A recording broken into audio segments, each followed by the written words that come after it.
দেবদাকে অসংখ্য ধন্যবাদ, এসভিএফকেও অসংখ্য ধন্যবাদ যে আমাদের ছোটোবেলাটাকে আবার কোথাও গিয়ে ফিরিয়ে দেওয়ার জন্য। যখন স্কুলে পড়তাম তখন একটা যখন ছোটোবেলায় তখন একটা আলাদা ব্যাপার ছিল যে দেবদার গান দেখবো, সঙ্গীত বাংলাতে জিদ্দার গান দেখবো। একটা সঙ্গীত বাংলা আমাদের কাছে ছিল একটা নস্টালজিয়া।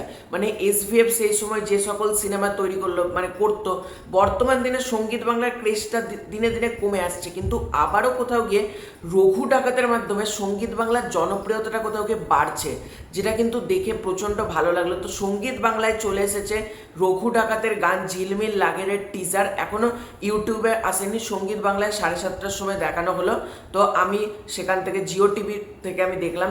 কেমন লাগলো টিজারটা সেটা নিয়ে কিছু থেকে কথা বলি। দেখো, সঙ্গীত বাংলায় দেবদার কোনো কন্টেন্ট আসছে, এটা আমাদের কাছে অনেক বড় ব্যাপার। ইউটিউবে আসার আগে সঙ্গীত বাংলা আসে না। সঙ্গীত বাংলা একটা নস্টালজিয়া, সঙ্গীত বাংলার ওই পুরনো লোগোটা কোথাও গিয়ে আবার ফিরিয়ে আনা হয়েছে, যেটা কিন্তু আমার বেশ ভালো লাগলো বলা যেতে পারে। তো গানটাকে নিয়ে যদি আমি কথা বলি, তো গানটা তোমাদেরকে এক ঝলক আমি দেখিয়ে দিয়েছি ছবিটা।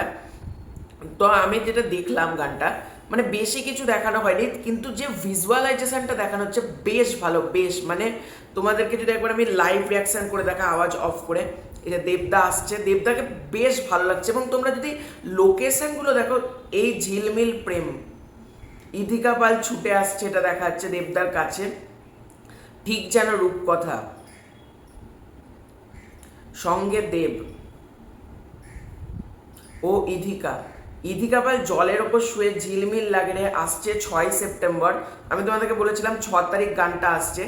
এবং তোমরা যদি ভালো করে জিনিসটাকে দেখো, এই যে গানের যে ভিজুয়ালাইজেশন, এই যে দেবদা দাঁড়িয়ে আছে যে থাইল্যান্ডের জঙ্গলটার ওপর, বা তোমার ইধিকা পাল ছুটে আসছে যে বালি জঙ্গলে ঘেরা জায়গা, এবং বাংলা সিনেমাতে এরকম লোকেশন আমরা খুব কম দেখতে পাই। থাইল্যান্ডের ক্র্যাবিতে গানটার বেশি ঝলক কিছু এখন দেখানো হয়নি, কিন্তু যেটুকু দেখানো হয়েছে টপ নচ লাগছে। এইরকম গান আরও হওয়া দরকার।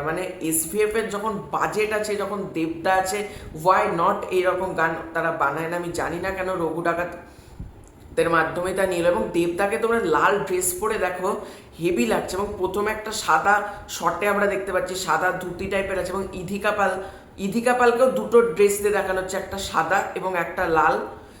বেশ ভালো কিন্তু গানটা হবে, বোঝাই যাচ্ছে। এবং 6 তারিখের গানটা আসছে। সঙ্গীত বাংলা আজকে এক্সক্লুসিভলি টিজার দেখানো হলো। টিজারটা তো এক কথায় বেশ ভালো হয়েছে। যারা তোমরা এই টিজারটা দেখতে পাওনি এখনো পর্যন্ত, তোমরা সকাল 11টার সময় এসভিএফ এর ইউটিউব চ্যানেলে কিন্তু তোমরা টিজারটা দেখতে পেয়ে যাবে। আর এখন শুধুমাত্র তোমার সঙ্গীত বাংলা থেকেই দেখানো হলো, আমি জিও টিভি থেকে দেখলাম। তো তোমাদের এই পুরো এন্টায়ার বিষয়টাকে নিয়ে কি মতামত কমেন্ট করে জানিও।